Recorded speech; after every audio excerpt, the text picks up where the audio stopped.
नमस्कार, मैं सम्राट अधवार न्यूज चैनल में आपका स्वागत है। केंद्र सरकार के खिलाफ महागठबंधन का संपतचक प्रखंड मुख्यालय के आगे एक दिवसीय धरना का आयोजन किया गया है। इस धरना का प्रमुख बिंदु रहा जातीय आधारित जनगणना कराना, महंगाई एवं बेरोजगारी पर रोक लगाना, संवैधानिक समस्याओं के दुरुपयोग के विरुद्ध एवं इत्यादि समस्याओं को लेकर केंद्र सरकार के खिलाफ धरना का आयोजन किया गया। इस धरना की अध्यक्षता राजा प्रखंड अध्यक्ष बखोरी यादव, जदयू प्रखंड अध्यक्ष एवं पूर्व उप प्रमुख रंजीत कुमार, संपतचक नगर परिषद अध्यक्ष अमित कुमार, भाकपा माले प्रखंड सचिव सत्यानंद के द्वारा संपन्न किया गया। और इसके बाद महागठबंधन के प्रमुख सदस्य संपतचक प्रखंड विकास पदाधिकारी को ज्ञापन प्रपत्र सौंपे। आइए जानते हैं क्या कुछ कहना है महागठबंधन के वक्तागण का। 2014 में ये क्या बोलते थे और 2023 में ये क्या बोल रहे हैं। इनके पास कोई मुद्दा नहीं है। ये चुनाव लड़ते हैं केवल राम के नाम पर और हनुमान के नाम पर। अभी आपने कर्नाटक में देखा होगा, आज तक के इतिहास में ऐसा कोई प्रधानमंत्री नहीं हुआ होगा जो भाषण में जय बजरंगबली का नारा लगवा रहा हो। ये चुनाव में सारे मुद्दे को बंद कर दिए और वहां पर नीचे खड़े लोगों से नारा लगवा रहे थे कि बोलिए जय बजरंगबली, जय बजरंगबली। लेकिन हनुमान जी बेचारे कहाँ इनके जाल में फंसने वाले, वो तो जान रहे हैं ये तो महाठग है, इसके जाल में कहाँ फंसने वाले। कर्नाटक में हनुमान जी भी इनके काम नहीं आए। 2024 में कर्नाटक से भी बुरा हाल पूरे देश में इनका होने वाला है, ये जान रहे हैं। यहाँ हमारे नेता नीतीश कुमार पूरे देश घूम रहे हैं और इनका बीपी और शुगर पूरा लो होते जा रहा है, बीपी लो हो रहा है। आप देखते होंगे धरना देने का काम किया। साथियों, आज जो हम लोग इस तपती हुई धूप में जो धरना देने का काम किए हैं, आने वाला 2024 के बाद हम लोग यहाँ एक साथ नहीं बैठ पाएंगे। इसी के लिए हम लोग आज सोच रहे हैं कि धरना के माध्यम से सरकार को जगाने का काम करेंगे। और जब हम लोग धरना के माध्यम से उनको जगाएंगे तब केंद्र की सत्ता को उतारने के लिए 2024 में जनता की वोट से हर फेंकने का हम लोग वादा लेते हैं। और अभी कम समय है, धूप के कारण हम लोग बच्चा भी है, ज्यादा कुछ न बोलते हुए मैं अपने वाणी को विराम देता हूँ। जय हिंद, जय राष्ट्रीय जनता दल, महागठबंधन जिंदाबाद जिंदाबाद। सबसे बड़ा कारण है बीजेपी में जो ये जुमलाबाजी चल रहा है, 9 साल बेमिसाल। जबकि अगर हम लोग देखें तो यह 9 साल फटे हाल रहा। ये सारे जो पूर्व के सरकार के द्वारा किया जा रहा था उन सब को ये समाप्त करते जा रहा है, संवैधानिक संस्थाओं को समाप्त कर रहा है।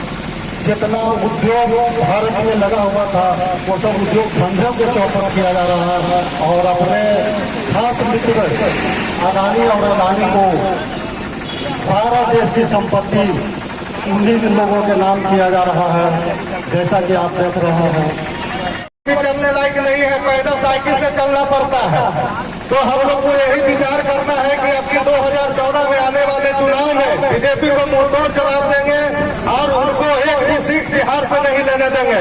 हम महागठबंधन के सभी प्रत्याशियों को विजय बनाएंगे। इसी के साथ मैं अपनी वाणी को विराम देता हूँ। जय राजद, जय महागठबंधन, जय नीतीश, जय लालू।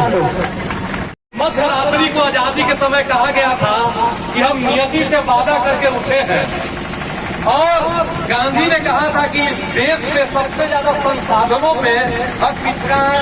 जो पिछड़ा पंक्ति में खड़ा हुआ पिछड़ा व्यक्ति है उसका सबसे ज्यादा इस देश के संसाधनों पर हक होना चाहिए। लेकिन हुआ क्या, आते आते समय बीतते बीतते बीतते बीतते 1990 का दौर आया। 1990 से 2023 रहा भाग के 3 बार सरकार किसी का रहा केंद्र में, लेकिन गरीब पिछड़ों तो शोषित पीड़ित और वंचितों के उस पे हिस्सा के अनुपात में हिस्सेदारी, संख्या के अनुपात में हिस्सेदारी नहीं मिल पाया। संविधान की अवहेलना क्यों हुई, इसके लिए हमारे पिछड़ों के नेता ने बड़ी लड़ाई लड़ा। चाहे वो हमारे राम मनोहर लोहिया और समाजवादी पंक्ति के धारा, जिन्होंने कहा कि पिछड़ा पावे 100 में 60, पिछड़ों ने है बांधी गांठ। किस प्रकार से उन्होंने और लालू जी ने 90 के बाद किस प्रकार से आरक्षण को लागू करवाने के लिए मंडल कमीशन का लड़ाई लड़ा और मंडल मसीहा का उतना ही नहीं, हमारे कम्युनिस्ट के साथियों ने मजदूरी और जल जंगल जमीन की लड़ाई लड़ी। कहा कि जल जंगल जमीन प्रकृति संसाधन है और मनुष्य भी प्रकृति प्रदत्त है, तो जल जंगल जमीन पे हिस्सेदारी भी उसकी होगी। और उन्होंने उंगलियों को मुट्ठी बनाकर इनकलाब करना सिखाया।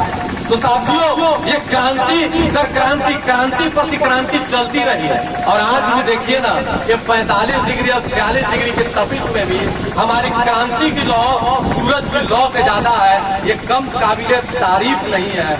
किस प्रकार से, इसलिए कहा गया है, मोदी जी सुन लीजिए, इस बार आपका ढकोसला खत्म होने जा रहा है। हमारे समाज ने बड़े बड़े मार्गदर्शक पैदा किए, मार्गदर्शकों की भूमिका रही है जो सही राह दिखाए। तो इस बार हमारी जनता, संपर्क शक्ति जनता ने तय कर लिया है कि दिल्ली के गद्दी से जब तक इस तानाशाह बादशाह को बेदखल नहीं कर दिया जाता, तब तक हम चैन से नहीं बैठने वाले। हमारे जो गरीब भाई हैं उनको कुछ नहीं मिल पा रहा है। और इस तरह आज आप महागठबंधन ने यह सोचा है कि नरेंद्र मोदी की सरकार को हटा दे, गठबंधन एकता करके हमारे मुख्यमंत्री जी नीतीश कुमार के द्वारा बहुत प्रयास किया जा रहा है जिससे भाजपा के सरकार को गिराया जाए, आरएसएस को गिराया जाए, जो लोकतंत्र पर बहुत बड़ा खतरा बन गई है। हर तरह का चीज थोप देती है सरकार, जो चाहती है हमारे जनता पे थोप देती है। किसानों को में खेती करने में जो खर्च आता है उतना भी एमएसपी नहीं मिलता। हमारे किसान 1 क्विंटल धान उपजाने में 2000 रुपये खर्च कर देते हैं और उनका किसान का एमएसपी का मूल्य 2000 और 2100 रुपये रहता है। और इस तरह से चल रही इस प्रखंड को प्रखंड करती है, भाजपा के लोग प्रखंड करते हैं धर्म के नाम पर, उसे हटाने के लिए हमारे नेता नीतीश कुमार, तेजस्वी यादव जी और महागठबंधन के सभी साथियों के द्वारा यह फैसला लिया गया है कि इस बार बीजेपी की सरकार को यहाँ से हटा के उखाड़ फेंका जाए। और जो ऐसे प्रधानमंत्री का जो इस देश में बने हुए हैं, इस देश के लिए दुर्भाग्य है। इस तपती हुई लहर से हम एक संदेश देना चाहते हैं कि 2024 का लोकसभा चुनाव में बिहार से एक भी सीट भाजपा को नहीं लेने देंगे। और तमाम महागठबंधन की साथी आज से गांव-गांव घूम के तमाम 9 साल में कुपित किया गया भाजपा द्वारा उन्हें जनता के बीच ले जाएंगे। और आज से मोदी सरकार हिल गई और उन्हें हिलाने का हम लोग ने जो काम किया, उन्हें 2024 को गद्दी खाली करा देना। और उनकी कुकृत्यों को हम लोग उजागर करने के लिए आज एकत्रित हुए हैं। और हमारे कार्यकर्ता हर गली, हर घर, गांव घर लोगों को जगाएंगे कि 9 साल में हम लोग को पूरी तरह बर्बाद कर दिया गया है। और आगे इनका मंशा है कि देश में राजतंत्र को स्थापित किया जाए। राजतंत्र को स्थापित करने का इन्होंने, तो हम सब लोगों से चाहेंगे भाई, नए नए पदाधिकारी हमारे बने, सब लोग ताली बजा के इनका स्वागत करें। नए नए प्रखंड अध्यक्ष मनोनीत हुए, संचालन कर रहे हमारे बड़े भाई जदयू प्रखंड अध्यक्ष रंजीत कुमार उर्फ टप्पू जी, हमारे संपतचक नगर परिषद अध्यक्ष, ब्लॉक के चेयरमैन अध्यक्ष अमित भाई एवं यहाँ संपतचक प्रखंड के कितने लोग यहाँ बैठे हुए हैं, अपने दिल पर हाथ रख के बताएं, क्या धन धरती और राजपाट में 90 हिस्सा आपको मिला है? नहीं मिला है। उसका कारण क्या है? अम्बेडकर जी ने कहा था, जिनको हम लोग अपना आदर्श मानते हैं, जिनको हम लोग पूजते हैं, उन्होंने कहा था शिक्षा वो केली का दूध है, जो पिएगा वो दहाड़ेगा। लेकिन हम लोग ने चूक की, हम लोग के ऊपर जो समांतवादी ताकत बैठे हुए थे, उनका कहना है क्या कि भाई गरीबों को शिक्षा ग्रहण करने का अधिकार नहीं है। गरीब शिक्षा ग्रहण नहीं कर सकता है, वो पढ़ नहीं सकता है, पढ़ लिख नहीं सकता है, क्योंकि अगर गरीब पढ़ लिख जाएगा तो समाजवादियों में काम कौन करेगा, उनके खेतों में हल कौन चलाएगा। इसलिए गरीब पढ़ेगा लिखेगा नहीं, तभी हमारा सुनेगा, ये उनका कहना था।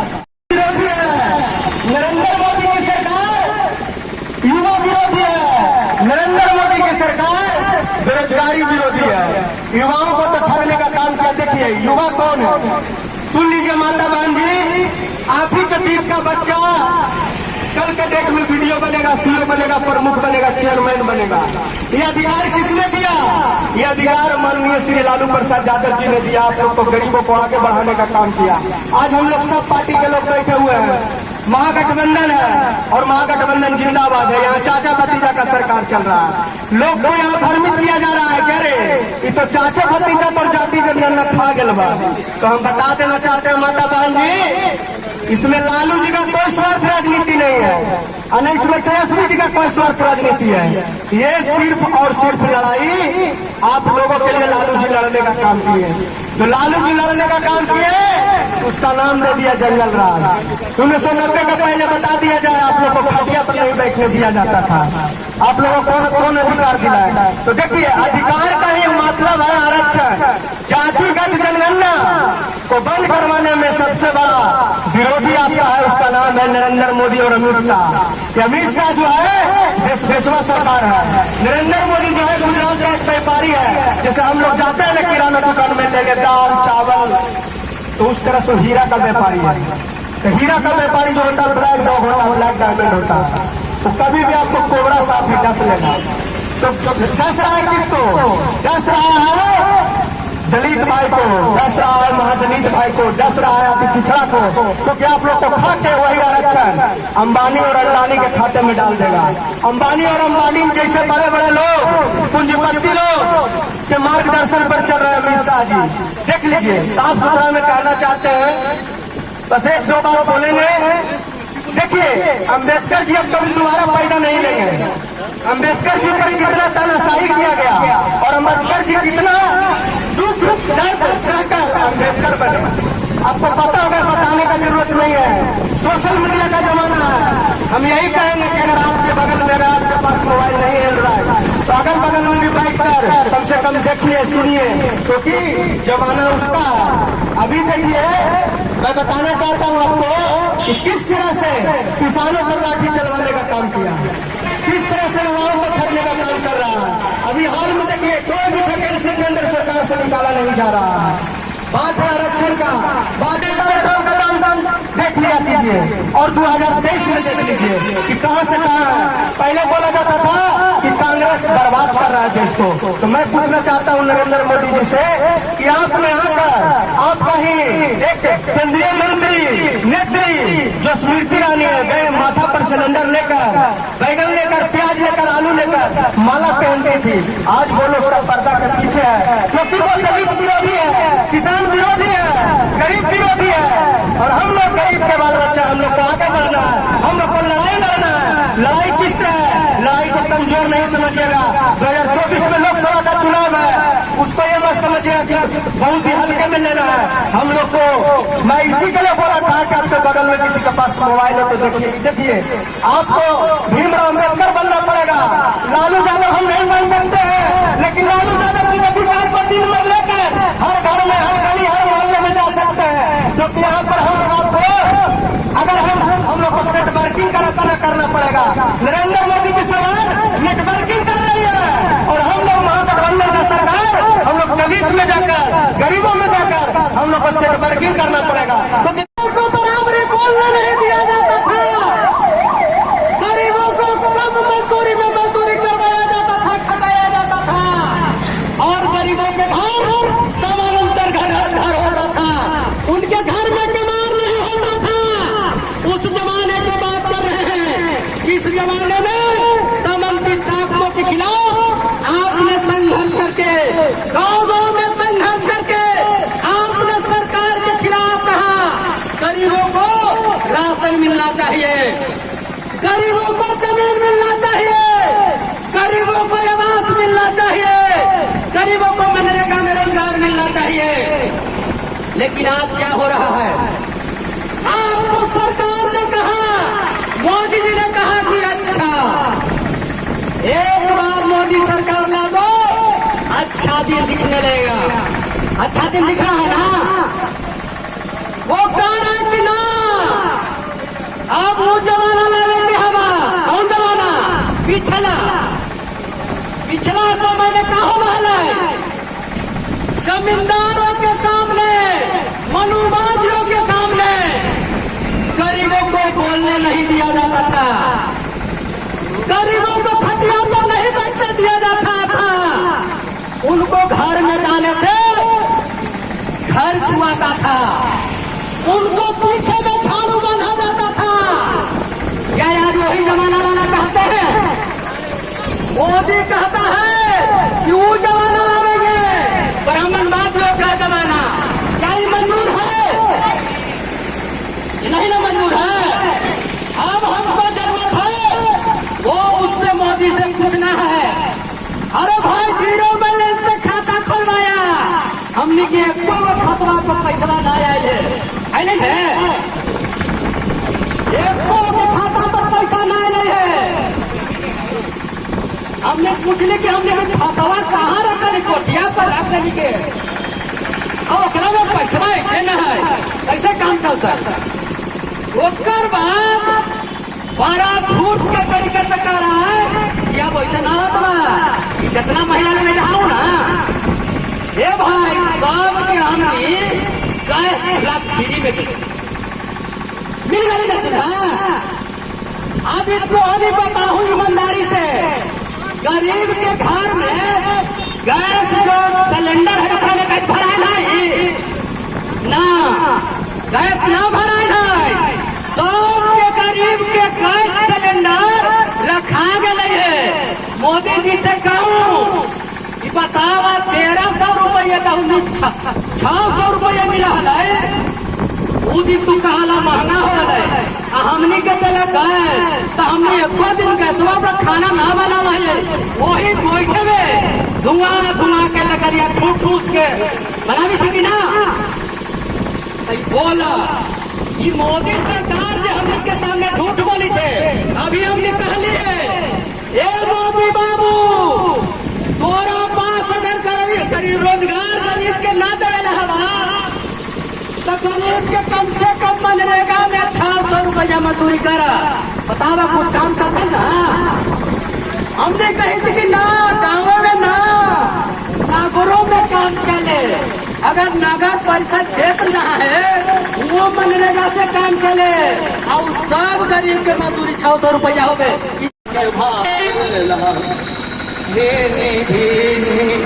भीनी चदरिया सोधल के कान्हे, भीनी चदरिया सोधल के कान्हे, जब हम तन के कपड़ा मांगी, जब हम तन के कपड़ा मांगी, आवे सिपहिया बांधे, सिपहिया से हमरा तेराई दिया जदिया, हमरा के भावेला गुलामिया, अब हम नहीं बंधाई दिया जदिया, हमरा के भावेला तोहर कानूनिया। मोदी जी आपके कानून बहुत लिखा है।